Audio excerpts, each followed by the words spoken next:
Selamat datang. Kali ini kita bakal ngebahas sesuatu yang unik banget, PT Arnov Prima Nusantara. Ini adalah sebuah perusahaan di Indonesia yang, penuh dengan kontras. Bayangin aja, dari konstruksi baja sampai makanan kaki lima, gimana ceritanya semua ini bisa ada di bawah satu atap yang sama? Yuk, kita bedah bareng-bareng. Oke, kita langsung aja ke pertanyaan utamanya. Gimana sih ceritanya satu perusahaan yang sama bisa main di dunia konstruksi baja yang super berat, terus di saat yang sama jualan makanan ringan di pasar yang rame, plus masuk ke industri parfum yang elegan?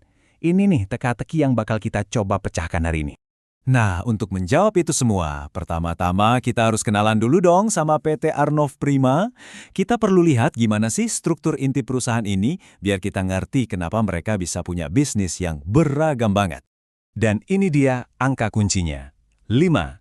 Betul, PT Arnov Prima Nusantara itu bukan cuma punya satu atau dua, tapi 5 divisi bisnis yang masing-masing bergerak di bidang yang sama sekali berbeda satu sama lain. Nah, ini skala operasi yang bakal kita jelajahi lebih dalam. Cara paling gampang buat ngebayanginnya adalah dengan model bisnis yang disebut hub and spoke atau pusat dan jari-jari. Coba deh bayangin PT Arnov Prima Nusantara itu sebagai hub atau pusatnya. Nah, setiap divisi bisnisnya itu adalah spoke atau jari-jari yang menjulur ke pasar-pasar yang sangat berbeda. Sekarang, yuk kita lihat dua jari-jari yang paling kontras. Kita mulai dari sisi industri beratnya dulu ya. Divisi yang pertama, Epien Industrial Konstruksi.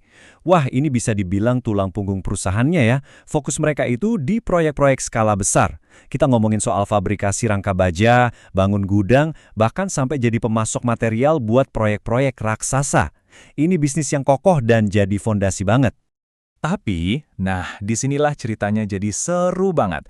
Dari dunia baja dan beton yang keras, perusahaan ini tiba-tiba ngambil lompatan besar. Lompat kemana? Ke sesuatu yang sama sekali nggak kita duga. Coba deh, lihat slide ini. Kontrasnya kelihatan jelas banget kan?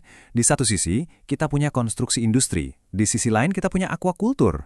Dari bikin struktur logam yang rumit, banting setir ke ngelola tambak ikan, ini benar-benar nunjukin betapa luasnya jangkauan portofolio perusahaan ini. Jadi, divisi Arnov Feed and Fish ini ngurusin semua hal di dunia perikanan. Mulai dari bikin pakannya sendiri, budidaya ikannya, sampai mendistribusikannya lewat jalur online maupun offline. Keren ya? Jadi kayak satu ekosistem bisnis yang lengkap di dalam satu divisi aja. Oke, dari industri dasar yang berat-berat tadi, kita pindah gigi nih. Sekarang kita masuk ke dunia yang lebih modern, digital dan gaya hidup. Kita mulai dari APN Digital and Technology. Divisi ini tuh kayak lengan teknologinya perusahaan. Mereka nyediain layanan lengkap buat klien-kliennya, mulai dari ngebangun citra merek di dunia digital, bikin website dan aplikasi, sampai ngejalanin kampanye pemasaran digital. Lengkap banget. Dan ada plot twist lagi nih. Dari layanan teknologi yang nggak bisa kita pegang, perusahaan ini beralih lagi. Kali ini ke produk konsumen yang bisa kita sentuh dan rasakan langsung. Kenalin, BNKO. Nah, ini bukan lagi sekedar layanan buat klien, tapi udah jadi merek punya Arnov sendiri. Fokus utamanya adalah menciptakan dan menjual produk-produk gaya hidup. Dan mereka memulainya dengan parfum. Ini langkah yang strategis banget untuk masuk langsung ke pasar konsumen. Oke, yang terakhir dan ini yang paling dekat sama kita semua, kita bakal lihat gimana perusahaan ini juga terjun langsung buat menjuarai bisnis lokal. Fokusnya di mana? Tentu saja di usaha mikro, kecil, dan menengah atau UMKM. Ini dia, APN UMKM. Bisa dibilang ini adalah jari-jari yang paling gampang kita pahami dan paling akrab sama kehidupan kita sehari-hari. Karena fokusnya di produk-produk yang nyata dan mudah direplikasi. Di sini nih, kita udah nggak ngomongin struktur baja atau kode pemrograman lagi ya. Kita ngomongin cimol, kue, bahkan durian. Divisi ini mengolah penjualan langsung lewat gerai-gerai, yang menjadikannya bisnis yang paling nyentuh langsung ke masyarakat. Nah, setelah kita lihat kelima divisi yang beda-beda banget tadi, konstruksi, ikan, digital, parfum, sampai cimol, pasti muncul pertanyaan kan? Apa sih sebenarnya benang merah yang menghubungkan ini semua?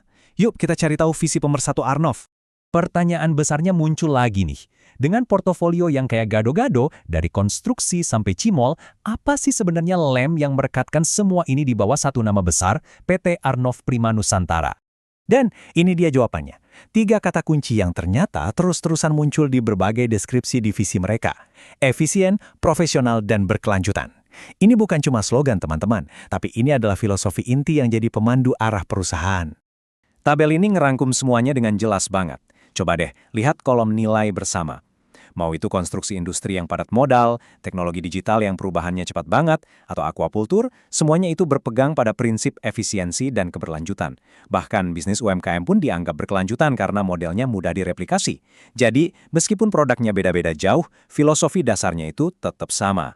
Nah, ini dia kesimpulan utamanya. Ternyata, kemampuan PT Arnov Prima Nusantara untuk sukses di banyak bidang yang berbeda itu bukan kebetulan. Ini adalah hasil dari satu visi strategis yang diterapkan dengan disiplin.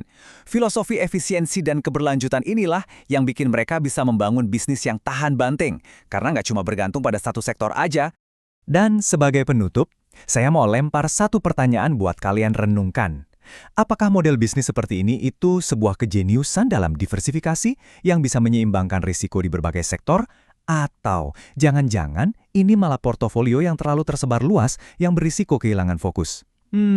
Sebuah pemikiran yang menarik untuk kita bawa pulang ya.